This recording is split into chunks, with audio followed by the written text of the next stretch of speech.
आज आम आईब पुस्तकर 26 और 27 पर्व दुईट को अध्ययन करने निमंते जिबा। एही अंशर मुख्य प्रसंग ହେଉଛି आईबंकर अष्टम प्रत्युत्तर।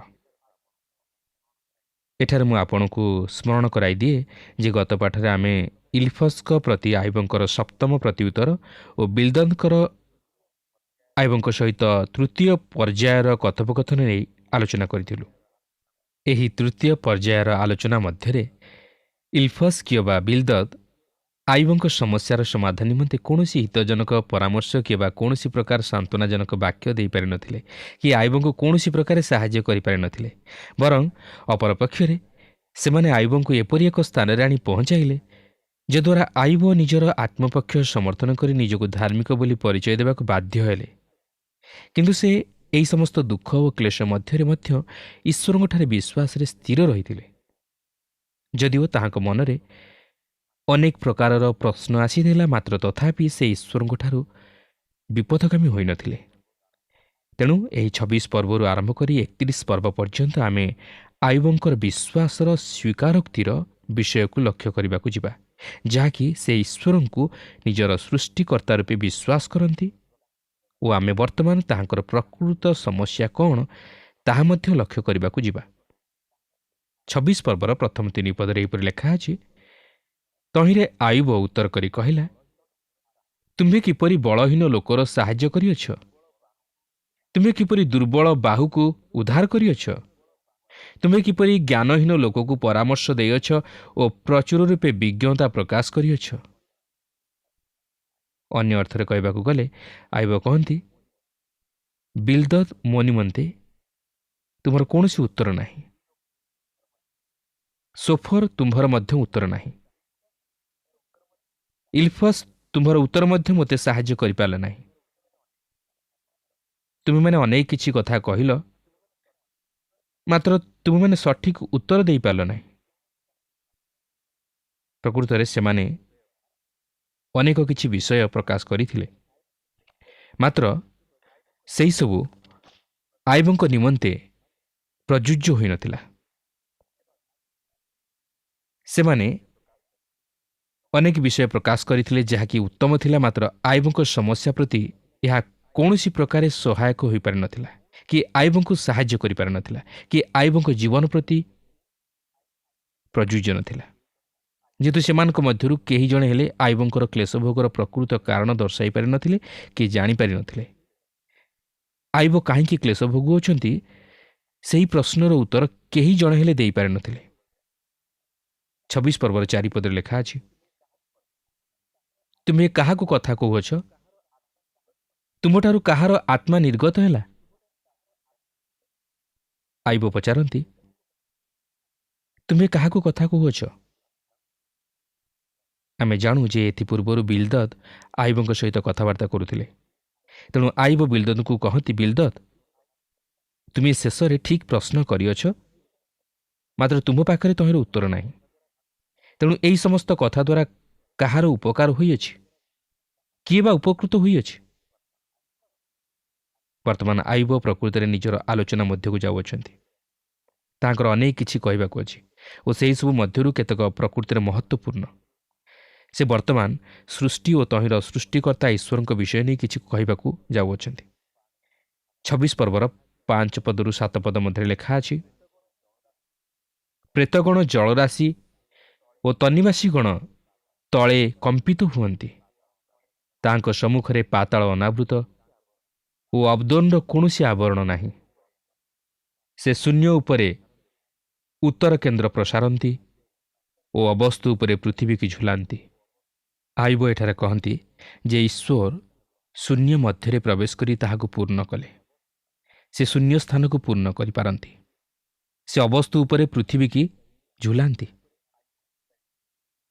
आईब बुझी पारिथिले जे एहार तले कौनसी मूलदुआ नाही। जदि यह पतित हुए ताहले यह क्यों पार्श्व को गति करिब। आमे माध्याकर्षण विषय नहीं कथबार्ता करू मात्र ता हेउछि पृथ्वीर केन्द्रबिंदु मध्य को खसाई आनिबा बा टाणी आनिबार विषय को प्रकाश करे। जेतेबेले आपण ଅଧିକରୁ ଅଧିକ ସେହି ଶୂନ୍ୟମଣ୍ଡଳ ମଧ୍ୟକୁ ଚାଲିଯାଆନ୍ତି, ସେଠାରେ ଆଉ କୌଣସି ଖସି ପଡ଼ିବାର ବିଷୟ ପରିଲକ୍ଷିତ ହୁଏ ନାହିଁ। ତେଣୁ ଚିନ୍ତା କରନ୍ତୁ, ଉପର କେଉଁଠି ଓ ତଳ କେଉଁଠି ଓ କେଉଁ ବିଷୟ ସେଠାରେ ସେହି ଶୂନ୍ୟମଣ୍ଡଳରେ ଏହାକୁ ଝୁଲାଇ ରଖେ? ଆମେ କଲସୀୟ ପତ୍ରର ପ୍ରଥମ ପର୍ବର 17 ପଦରେ ଏହାର ଉତ୍ତର ପାଉ। ସମସ୍ତ ତାହାଙ୍କ ଦ୍ୱାରା ଓ ତାହାଙ୍କ ନିମନ୍ତେ ସୃଷ୍ଟ ହୋଇଅଛି। ସମସ୍ତ ବିଷୟ ସୃଷ୍ଟ ହେବା ପୂର୍ବରୁ ସେ ଅଛନ୍ତି ଓ ତାହାଙ୍କଠାରେ ସମସ୍ତ ବିଷୟର ଅସ୍ତିତ୍ୱ ଅଛି। ଅର୍ଥାତ୍ ଖ୍ରୀଷ୍ଟଙ୍କଠାରେ ଏହି ସମସ୍ତର ଅସ୍ତିତ୍ୱ ଅଛି। ଖ୍ରୀଷ୍ଟଙ୍କଠାରେ ଏହି ସମସ୍ତ ବିଷୟ ଏକତ୍ରୀକରଣ ହୋଇଅଛି। ତାହାଙ୍କ ଦ୍ୱାରା ଏହି ସମସ୍ତ ବିଷୟର ନିୟନ୍ତ୍ରଣ ହେଉଅଛି। ଆଇବ ଜାଣିଥିଲେ ଏହି ପୃଥିବୀ ଶୂନ୍ୟମଣ୍ଡଳରେ ଝୁଲୁଅଛି, ମାତ୍ର କିଏ ତାହାଙ୍କୁ ଏହି ବିଷୟ ଜଣାଇଲା? ଏହା ବଡ଼ ଆଶ୍ଚର୍ଯ୍ୟର ବିଷୟ। ବର୍ତ୍ତମାନ ଆମେ ଆଇବ ପୁସ୍ତକର ଏକ ମୁଖ୍ୟ ବିଭାଗକୁ ଗତି କରୁଅଛୁ। ଆଇବ ଈଶ୍ୱରଙ୍କୁ ସୃଷ୍ଟିକର୍ତ୍ତା ରୂପେ ଅତି ଚମତ୍କାର ଭାବେ ଉପସ୍ଥାପିତ କରିଅଛନ୍ତି ଓ ସେ ଆହୁରି କିଛି ପ୍ରକାଶ କରିବାକୁ ଯାଉଅଛନ୍ତି। 13 ଓ 14 ପଦରେ ଏହିପରି ଲେଖା ଅଛି, ତାହାଙ୍କ ଶ୍ୱାସ ଦ୍ୱାରା ଆକାଶମଣ୍ଡଳ ସୁଶୋଭିତ ହୁଏ, ତାହାଙ୍କ ହସ୍ତ ଶୀଘ୍ରଗାମୀ ନାଗକୁ ବିଦ୍ଧ କରିଅଛି। ଦେଖ, ଏହିସବୁ ତାହାଙ୍କ ମାର୍ଗର ପ୍ରାନ୍ତଭାଗ ମାତ୍ର, ଆଉ ତାହାଙ୍କ ବିଷୟରେ ଆମମାନେ କେଡ଼େ ଈଷତ୍ କ୍ଷୀଣ ସ୍ୱର ଶୁଣୁଥାଉ, ମାତ୍ର ତାହାଙ୍କ ପରାକ୍ରମର ଗର୍ଜନ କିଏ ବୁଝିପାରେ? ଈଶ୍ୱର ଆକାଶମଣ୍ଡଳକୁ ନକ୍ଷତ୍ରମାଳାରେ ସୁଶୋଭିତ କରିଅଛନ୍ତି। ଏଠାରେ ଆଇବ ଯେଉଁ ଶୀଘ୍ରଗାମୀ ନାଗ ବିଷୟରେ ଲେଖିଅଛନ୍ତି, ଏହା ସମ୍ଭବତଃ ସେହି ଆକାଶମଣ୍ଡଳ ମଧ୍ୟରୁ ବାହାରି ଆସିଥିବା ନକ୍ଷତ୍ରମାଳାକୁ ବୁଝାଏ। ସେ ଏଠାରେ ଈଶ୍ୱରଙ୍କର ମହାନତା ପ୍ରତି ଆମମାନଙ୍କର ଦୃଷ୍ଟି ଆକର୍ଷଣ କରନ୍ତି, ଯାହାକି ସେ ତାଙ୍କର ସେହି ଚମତ୍କାର ସୃଷ୍ଟିର ମଧ୍ୟ ଦେଇ ସେହି ଆକାଶମଣ୍ଡଳର ମଧ୍ୟରେ ନିଜକୁ ପ୍ରକାଶିତ କରିଅଛନ୍ତି। ଆମେ ଦେଖୁ ଯେ ଆଇବ ଈଶ୍ୱରଙ୍କୁ ଜଣେ ସୃଷ୍ଟିକର୍ତ୍ତା ରୂପେ ଜାଣିଥିଲେ। ଆଇବ ତାହାଙ୍କୁ ଜଣେ ଉଦ୍ଧାରକର୍ତ୍ତା ରୂପେ ବୁଝିପାରିଥିଲେ, ମାତ୍ର ଆଇବ ଈଶ୍ୱରଙ୍କୁ ଜଣେ ଭାର ବହନକାରୀ ଭାବରେ ଜାଣିନଥିଲେ, ଯେ କି ତାହାଙ୍କୁ ପ୍ରେମ କରୁଥିଲେ। ଯେପର୍ଯ୍ୟନ୍ତ କୌଣସି ବିଷୟ ତାହାଙ୍କ ଜୀବନ ନିମନ୍ତେ ଶିକ୍ଷାଜନକ ହୋଇନାହିଁ, ସେ ପର୍ଯ୍ୟନ୍ତ ଈଶ୍ୱର ଯେ ତାହା ତାହାଙ୍କ ଜୀବନରେ ଘଟିବାକୁ ଦିଅନ୍ତି ନାହିଁ, ତାହା ସେ ବୁଝିପାରିନଥିଲେ। ବର୍ତ୍ତମାନ ଆମେ ଦେଖିବାକୁ ଯିବା ଯେ ଆଇବ ଦୁଷ୍ଟମାନଙ୍କ ପ୍ରତି ଦୋଷାରୋପ କରନ୍ତି, କିନ୍ତୁ ସେ ଯାଉନା କାହିଁକି? ଆଇବ ତାହାଙ୍କର ଏହି କ୍ଲେଶ ମଧ୍ୟ ଦେଇ ସେ ଅନେକ ବିଷୟ ଶିକ୍ଷା କରିଥିଲେ। ସେହି କ୍ଲେଶର ପଛରେ ଈଶ୍ୱରଙ୍କର ଏକ ମହତ୍ ଅଭିମତ ଥିଲା, ଆଉ ତାହା ହେଉଛି ବାସ୍ତବ ମନ ପରିବର୍ତ୍ତନ। ଈଶ୍ୱର ତାହାଙ୍କର ସନ୍ତାନମାନଙ୍କଠାରୁ ବାସ୍ତବ ମନ ପରିବର୍ତ୍ତନ ଆଶା କରନ୍ତି। ତେଣୁକରି ଏହି ଆଇବ ପୁସ୍ତକର କ୍ଲେଶ ଭୋଗ କରିବା ମୂଳ ବିଷୟବସ୍ତୁ ନୁହେଁ, ମାତ୍ର ଏହି କ୍ଲେଶ ଭୋଗର ପଛରେ ଯେଉଁ ଶିକ୍ଷା ରହିଅଛି, ଯାହାକି ମନ ପରିବର୍ତ୍ତନ, ତାହା ହିଁ ହେଉଛି ମୂଳ ବିଷୟ। ଅର୍ଥାତ୍ ପାପରୁ ମନ ଫେରାଇ ଖ୍ରୀଷ୍ଟଙ୍କର ନିକଟବର୍ତ୍ତୀ ହେବା, ପାପକୁ ପରିତ୍ୟାଗ କରି ଖ୍ରୀଷ୍ଟଙ୍କ ନିକଟକୁ ଆସିବା। ଆଜି ଈଶ୍ୱରଙ୍କର ଅନେକ ସନ୍ତାନମାନେ ଓ ଅନେକ ନଷ୍ଟକଳ୍ପ ପାପୀମାନେ ନିଜକୁ ଅତି ଧାର୍ମିକ ବୋଲି ବା ନିଜକୁ ନିଜେ ଠିକ୍ ବୋଲି ବିଚାର କରନ୍ତି। ମାତ୍ର ଯେଉଁମାନେ ଏପରି ନିଜକୁ ଭାବନ୍ତି, ସେମାନେ ମନ ପରିବର୍ତ୍ତନ କରିବା ନିତାନ୍ତ ଆବଶ୍ୟକ, ଯାହାକି ଏହି ପୁସ୍ତକ ପ୍ରକାଶ କରେ। ଏହା ହିଁ ହେଉଛି ଏହି ଆଇବ ପୁସ୍ତକର ପ୍ରଧାନ ଶିକ୍ଷା।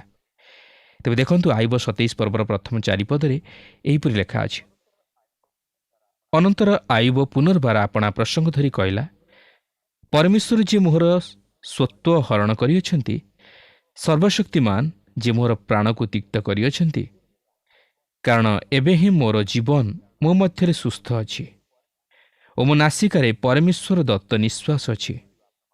ସେ ଜୀବିତ ଥିବା ପ୍ରମାଣେ ନିଶ୍ଚୟ ମୋ ଓଷ୍ଠାଦର ଅଧର୍ମର କଥା କହିବ ନାହିଁ ଓ ମୋର ଜିହ୍ୱା ପ୍ରତାରଣାର କଥା ଉଚ୍ଚାରଣ କରିବ ନାହିଁ। ଆଇବ ଏଠାରେ ଅତି ସ୍ପଷ୍ଟ ଭାବେ ପ୍ରକାଶ କରନ୍ତି ଯେ ସେ ତାହାଙ୍କର ଚିନ୍ତାଧାରାରେ ଅଟଳ ଓ ସେ ତାହାଙ୍କର ନିଷ୍ପତ୍ତିରେ ସ୍ଥିର। ସୋଫର ତାହାଙ୍କୁ କୌଣସି ଉତ୍ତର ଦେଇନାହାନ୍ତି। ତେଣୁ ଆଇବ କହି ଚାଲିଛନ୍ତି।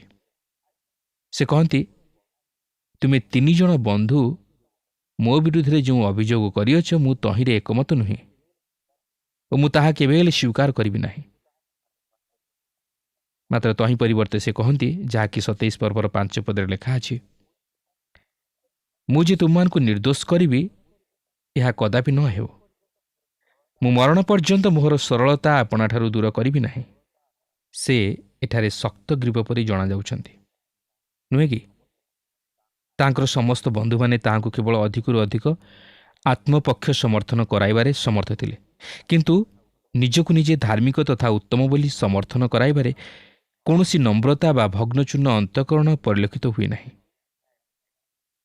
ଏହା ଏପରି ଦେଖାଯାଏ ଯେପରି ଈଶ୍ୱର ଅଧାର୍ମିକ ଅଟନ୍ତି, ଯେତେବେଳେ କି ଆୟୁବ ପୁରାପୁରି ଠିକ୍ ଅଛନ୍ତି। ଆୟୁବ କହନ୍ତି, ମୁଁ ମରଣ ପର୍ଯ୍ୟନ୍ତ ମୋହର ସରଳତା ଆପଣାଠାରୁ ଦୂର କରିବି ନାହିଁ। ଏହାପରେ 6 ପଦରେ ଲେଖା ଅଛି, ମୁଁ ଆପଣା ଧାର୍ମିକତା ଦୃଢ଼ କରି ଧରୁଅଛି, ଆଉ ତାହା ଛାଡ଼ିବି ନାହିଁ। ମୁଁ ବଞ୍ଚିଥିବା ଯାଏଁ ମୋ ଅନ୍ତଃକରଣ ମୋତେ ନିନ୍ଦା କରିବ ନାହିଁ। ଦେଖନ୍ତୁ, ଏଠାରେ ଆୟୁବ ନିଜକୁ ଅତି ଧାର୍ମିକ ବୋଲି ଉପସ୍ଥାପିତ କରୁଅଛନ୍ତି। ଆପଣ ଦେଖନ୍ତୁ, ଏହି ଦୃଶ୍ୟରେ ଈଶ୍ୱର ନାହାନ୍ତି। ଆୟୁବ ଏହି ସମସ୍ତରେ ବୋକା ଭଳି ସାହସିକ ହେଉଛନ୍ତି, କାରଣ ଏହି ସମସ୍ତ ସମାପ୍ତ ହେବା ପୂର୍ବରୁ ଆମେ ଦେଖିବାକୁ ପାରିବା ଯେ ଆୟୁବ ଈଶ୍ୱରଙ୍କ ନିକଟରେ ଧୂଳି ଓ ପାଉଁଶରେ ପତିତ ହେବେ। କିନ୍ତୁ ଏହି ସମସ୍ତ ମଧ୍ୟ ଦେଇ ଆମକୁ ମଧ୍ୟ ଅନେକ କିଛି ଶିକ୍ଷା ମିଳେ। ତେବେ ମୋର ମତରେ ତାଙ୍କର ବନ୍ଧୁମାନେ ଅନେକ କିଛି ସତ୍ୟ ମଧ୍ୟ ପ୍ରକାଶ କରିଥିଲେ ଓ ସେମାନଙ୍କର ମନୋଭାବ ଭଲ ଥିଲା। ଯଦିଓ ସେମାନେ ଯେଉଁ ସମସ୍ତ ବିଷୟ ପ୍ରକାଶ କରିଥିଲେ ତାହା ସତ୍ୟ ଥିଲା, କିନ୍ତୁ ମୁଁ ଭାବେ ନାହିଁ ଯେ ସେମାନଙ୍କଠାରେ ସତ୍ୟତା ଥିଲା। ସେମାନେ ଅନୁଭବର ବିଷୟ, ପାରମ୍ପରିକ ପ୍ରଥା ଓ ରୀତିନୀତି ବିଷୟରେ କଥାବାର୍ତ୍ତା କରିଥିଲେ। ମାତ୍ର ସେମାନେ ଆୟୁବଙ୍କୁ କେବେ ହେଲେ ସେହି ସତ୍ୟତା ଜଣାଇ ପାରିନଥିଲେ। ସେମାନେ ତାହା କରିବା ନିମନ୍ତେ ବିଫଳ ହେବାରୁ ସେମାନେ ମନୁଷ୍ୟର ଆତ୍ମ ଅହମିକାକୁ ବଢ଼ାଇ ଦେଇଥିଲେ। ଏଠାରେ ମୁଁ ପୁନର୍ବାର ଏହି ବିଷୟକୁ ପୁନରାବୃତ୍ତି କରିବାକୁ ଚାହେଁ, କାରଣ ଏହା ଅତି ଗୁରୁତ୍ୱପୂର୍ଣ୍ଣ। ସେମାନେ ଭାବିଥିଲେ ଯେ ଆୟୁବ କିଛି ଗୁପ୍ତ ପାପ କରିଥିଲେ ଓ ସେମାନେ ତାହାକୁ ପ୍ରକାଶ କରାଇଦେବା ନିମନ୍ତେ ଚେଷ୍ଟା କରୁଥିଲେ। କିନ୍ତୁ ଆୟୁବ ସେପରି କିଛି ଗୁପ୍ତ ପାପ କରିନଥିଲେ ଓ ସେ ଜାଣିଥିଲେ ଯେ ସେମାନେ ଭୁଲ କରିଅଛନ୍ତି। ଯେହେତୁ ସେମାନେ ଆୟୁବଙ୍କ ପ୍ରତି ଏପରି ମନୋଭାବ ଧାରଣ କରିବା ଦ୍ୱାରା ଭୁଲ କରିଥିଲେ, ତେଣୁ ଆୟୁବ ଭାବୁଥିଲେ ଯେ ସେ ଠିକ୍ କରିଅଛନ୍ତି ଓ ତାଙ୍କର କୌଣସି ଭୁଲ ନାହିଁ। ଆଉ ତାହା ହିଁ ହେଉଛି ଯେଉଁଠାରେ କି ଆୟୁବ ଭୁଲ କଲେ। ମାତ୍ର ଘଟଣାଟି ହେଉଛି, ତାଙ୍କର ବନ୍ଧୁମାନେ ଆୟୁବଙ୍କୁ ଠିକ୍ ପଥରେ କଢ଼ାଇ ଆଣି ନ ପାରିବାରୁ ସେମାନେ ଭୁଲ କଲେ। ଆୟୁବ ଈଶ୍ୱରଙ୍କର ଉପସ୍ଥିତିରେ ରହିବାକୁ ଥିଲା, ଯେଉଁଠାରେ କି ତାହାଙ୍କର ଆତ୍ମା ଭଗ୍ନଚୂର୍ଣ୍ଣ ହୋଇପାରିଥାନ୍ତା। ଆମମାନଙ୍କ ଜୀବନରେ ସମସ୍ୟା ଘଟିବାର ଉଦ୍ଦେଶ୍ୟ ହେଉଛି ଯେ ଏହା ଆମମାନଙ୍କୁ ସେହିପରି ଭଗ୍ନଚୂର୍ଣ୍ଣ ଅନ୍ତଃକରଣ ସହିତ ଈଶ୍ୱରଙ୍କ ଉପସ୍ଥିତି ମଧ୍ୟକୁ କଢ଼ାଇ ନିଏ। କେହି ଜଣେ ଏପରି କହନ୍ତି, ସୂର୍ଯ୍ୟ ଏକ ବରଫ ଖଣ୍ଡକୁ ତରଳାଇ ଦିଏ, ମାତ୍ର ସେହି ସୂର୍ଯ୍ୟ ମାଟି ଉପରେ ପଡ଼ିଲେ ତାହାକୁ କଠିନ କରିଦିଏ। ଠିକ୍ ସେହିପରି ସମସ୍ୟା ମନୁଷ୍ୟର ଜୀବନକୁ କଠିନ କରିଦିଏ ବା ତାହାର ଜୀବନକୁ ଭାଙ୍ଗିଦିଏ। ଅନେକଙ୍କ ଜୀବନ ଏହି ସମସ୍ୟା ମଧ୍ୟ ଦେଇ ଈଶ୍ୱରଙ୍କର ନିକଟବର୍ତ୍ତୀ ହୋଇଥାଏ ଓ ସେମାନେ ଈଶ୍ୱରଙ୍କ ନିକଟରେ ଭଗ୍ନଚୂର୍ଣ୍ଣ ଅନ୍ତଃକରଣ ସହିତ ନିଜ ନିଜକୁ ସମର୍ପଣ କରିଥାନ୍ତି। କିନ୍ତୁ ଆୟୁବ ଏପର୍ଯ୍ୟନ୍ତ ସେହି ସ୍ଥାନରେ ଉପସ୍ଥିତ ହୋଇପାରିନାହାନ୍ତି। ସେ ବର୍ତ୍ତମାନ ଅତି କଠିନ ହୋଇ ରହିଅଛନ୍ତି। ସେ ନିଜର ସାଧୁତା ଉପରେ ନିର୍ଭର କରି ଅତି କଠିନ ହୃଦୟ ବିଶିଷ୍ଟ ହୋଇଯାଇଛନ୍ତି। ଦେଖନ୍ତୁ 27 ପର୍ବର 6 ପଦରେ ଏହିପରି ଲେଖା ଅଛି, ମୁଁ ଆପଣା ଧାର୍ମିକତା ଦୃଢ଼ କରି ଧରୁଅଛି, ଆଉ ତାହା ଛାଡ଼ିବି ନାହିଁ। ମୁଁ ବଞ୍ଚିଥିବା ଯାଏ ମୋ ଅନ୍ତଃକରଣ ମୋତେ ନିନ୍ଦା କରିବ ନାହିଁ। ଦେଖନ୍ତୁ, ସେ ନିଜର ସାଧୁତା ଓ ଧାର୍ମିକତା ନେଇ ନିଜ ଉପରେ ଅତି ନିର୍ଭରଶୀଳ ହୋଇଯାଇଥିଲେ। ମାତ୍ର ସେ ଈଶ୍ୱରଙ୍କ ନିକଟରେ ନିଜକୁ ସେତେ ଦୂର ନମ୍ର କରିନଥିଲେ। ତାହା ହିଁ ଆଜି ଅନେକ ଖ୍ରୀଷ୍ଟ ବିଶ୍ୱାସୀ ବା ବିଶ୍ୱାସିନୀମାନଙ୍କ ଜୀବନରେ ପରିଲକ୍ଷିତ ହୁଏ। ସେମାନଙ୍କ ଜୀବନରେ ଏକ ଆତ୍ମଧାର୍ମିକତାର ମନୋଭାବ ଓ ପରିତାଣର ଏକ ଦୃଢ଼ ଆଶ୍ୱାସନା ପରିଲକ୍ଷିତ ହୁଏ, ଯଦ୍ୱାରା ସେମାନଙ୍କର ଜୀବନରେ ନମ୍ରତାର ଭାବ ପରିଲକ୍ଷିତ ହୋଇନଥାଏ। କେବଳ ସେମାନେ ନିଜର ଜୀବନର ଦୋଷ ତ୍ରୁଟି ପ୍ରତି ସେତେ ଦୂର ଗୁରୁତ୍ୱ ଦେଇନଥାନ୍ତି କି ତହିଁ ପ୍ରତି ଦୃଷ୍ଟି ଦେଇନଥାନ୍ତି, କାରଣ ସେମାନେ ଭାବନ୍ତି ଯେ ସେମାନେ ପରିତାଣ ପାଇସାରିଛନ୍ତି ଓ ସ୍ୱର୍ଗ ରାଜ୍ୟର ଅଧିକାରୀ ହୋଇସାରିଛନ୍ତି। ଯେପରି ଆୟୁବ ସେଦିନ ଭାବୁଥିଲେ ଯେ ସେ ତାହାଙ୍କର ଧାର୍ମିକତାକୁ ଦୃଢ଼ ଭାବେ ଧରି ରଖିଅଛନ୍ତି। 7 ଲେଖା ଅଛି, ମୋର ଶତ୍ରୁ ଦୁଷ୍ଟର ପରି ହେଉ ଓ ମୋ ପ୍ରତିକୂଳରେ ଉଠିବା ଲୋକ ଅଧାର୍ମିକ ତୁଲ୍ୟ ହେଉ। ଆଇବ ଏଠାରେ ତାଙ୍କର ବନ୍ଧୁମାନଙ୍କ ଉପରେ ସେହି ଦୋଷ ଢାଳୁଅଛନ୍ତି, ଯେଉଁମାନେ କି ତାହାଙ୍କର ସହିତ ଏକମତ ନଥିଲେ। ସେମାନେ ତାହାଙ୍କର ଶତ୍ରୁ ଓ ସେମାନେ ଦୁଷ୍ଟ ଓ ଅଧାର୍ମିକ। ବର୍ତ୍ତମାନ ଆଇବ ଦୁଷ୍ଟର ବିଷୟ ନେଇ ପ୍ରକାଶ କରିବାକୁ ଯାଉଅଛନ୍ତି ଓ ସେମାନଙ୍କ ପ୍ରତି କ'ଣ ଘଟିବାକୁ ଯାଉଅଛି ତାହା ସ୍ପଷ୍ଟ କରିଦିଅନ୍ତି। ଦେଖନ୍ତୁ, ତାହାଙ୍କର ଏହି ସମସ୍ତ ଦୁଃଖ ଓ କ୍ଲେଶର ମଧ୍ୟରେ ମଧ୍ୟ ସେ ଦୁଷ୍ଟମାନଙ୍କ ବିଷୟ ନେଇ ଭାଷଣ ଦେଉଅଛନ୍ତି। ଦେଖନ୍ତୁ 27 ପର୍ବର 8 ପଦରୁ 11 ପଦ ମଧ୍ୟରେ ଏହିପରି ଲେଖା ଅଛି, କାରଣ ଅଧାର୍ମିକ ଲାଭପ୍ରାପ୍ତ ହେଲେ ହେଁ ପରମେଶ୍ୱର ତାହାର ପ୍ରାଣ ହରଣ କଲେ ତାହାର ପ୍ରତ୍ୟାଶା କ'ଣ? ତାହା ଉପରେ ଦୁଃଖ ଉପସ୍ଥିତ ହେଲେ କି ପରମେଶ୍ୱର ତାହାର କ୍ରନ୍ଦନ ଶୁଣିବେ? ସେ କି ସର୍ବଶକ୍ତିମାନଙ୍କଠାରେ ଆନନ୍ଦ କରିବ ଓ ସବୁ ସମୟରେ ପରମେଶ୍ୱରଙ୍କୁ ଡାକିବ? ମୁଁ ପରମେଶ୍ୱରଙ୍କ ହସ୍ତ ବିଷୟରେ ତୁମମାନଙ୍କୁ ଶିକ୍ଷା ଦେବି। ଯାହା ସର୍ବଶକ୍ତିମାନଙ୍କଠାରେ ଅଛି ତାହା ମୁଁ ଗୋପନ କରିବି ନାହିଁ। ଆଇବ କହନ୍ତି ଯେ ଦୁଷ୍ଟ ସୌଭାଗ୍ୟଶାଳୀ ହୋଇପାରେ, ମାତ୍ର ଈଶ୍ୱର ସେମାନଙ୍କର ବିଚାର କରିବେ। 19 ପଦରୁ 21 ପଦ ମଧ୍ୟରେ ଲେଖା ଅଛି, ସେ ଧନୀ ହୋଇ ଶୟନ କରେ, ମାତ୍ର ସେ ସଂଗୃହୀତ ହେବ ନାହିଁ। ସେ ଆପଣା ଚକ୍ଷୁ ଫିଟାଏ, ଆଉ ସେ ନଥାଏ। ଜଳରାଶି ପରି ତାହାକୁ ଭୟ ଆକ୍ରମଣ କରେ, ରାତ୍ରିରେ ତୋଫାନ ତାହାକୁ ଅପହରଣ କରିନିଏ। ପୂର୍ବୀୟ ବାୟୁ ତାହାକୁ ଉଡ଼ାଇ ନିଏ ଓ ସେ ଚାଲିଯାଏ ଓ ସେ ତାହାକୁ ସ୍ୱସ୍ଥାନରୁ ଝାଡ଼ି ନିଏ। ଆଇବ କହନ୍ତି, ଦୁଷ୍ଟ ଧନଶାଳୀ ହେଲେ ମଧ୍ୟ ତହିଁରେ କିଛି ଯାଏ ଆସେ ନାହିଁ। ଧନ ତାହାର ଜୀବନକୁ ବିନାଶରୁ ରକ୍ଷା କରିପାରିବ ନାହିଁ। ଯଦି ଜଣେ ଦୁଷ୍ଟତାରେ କାଳକ୍ଷେପଣ କରିଅଛି, ତାହାର ଜୀବନ ସେହି ଅଗ୍ନିଶିଖା ସଦୃଶ ଯାହାକି ପବନରେ ଲିଭିଯାଏ ଓ ସେହି ମହମବତୀ ସ୍ୱରୂପ ଯାହାକି ଝରକା ମଧ୍ୟ ଦେଇ ଆସୁଥିବା ସୁଲୁସୁଲୁ ପବନରେ ମଧ୍ୟ ଲିଭିଯାଏ। ତେଣୁ ଦୁଷ୍ଟର ପତନ ସୁନିଶ୍ଚିତ, ଏଥିରେ ତିଳେ ହେଲେ ସନ୍ଦେହ ନାହିଁ। 22-23 ପଦ ମଧ୍ୟରେ ଏହିପରି ଲେଖା ଅଛି, କାରଣ ପରମେଶ୍ୱର ଦୟା ନ କରି ତାହା ପ୍ରତି ତୀର ନିକ୍ଷେପ କରିବେ, ସେ ତାହାଙ୍କ ହସ୍ତରୁ ପଳାଇବାକୁ ଇଚ୍ଛା କରିବ। ଲୋକମାନେ ତାହା ପ୍ରତି ହାତ ତାଳି ମାରିବେ ଓ ଶିସ୍ ମାରି ତାହାକୁ ସ୍ୱସ୍ଥାନରୁ ଦୂର କରିବେ। ସମୟ ଆସିବ ଯେତେବେଳେ ଦୁଷ୍ଟ ପ୍ରତି ଏହିପରି ଘଟିବ। ସେ ବିଚାରିତ ହେବ, ସେ ବିସ୍ମୃତ ହେବ, ତାହାର ଦୁଷ୍ଟତାର ସମାପ୍ତି ଘଟିବ।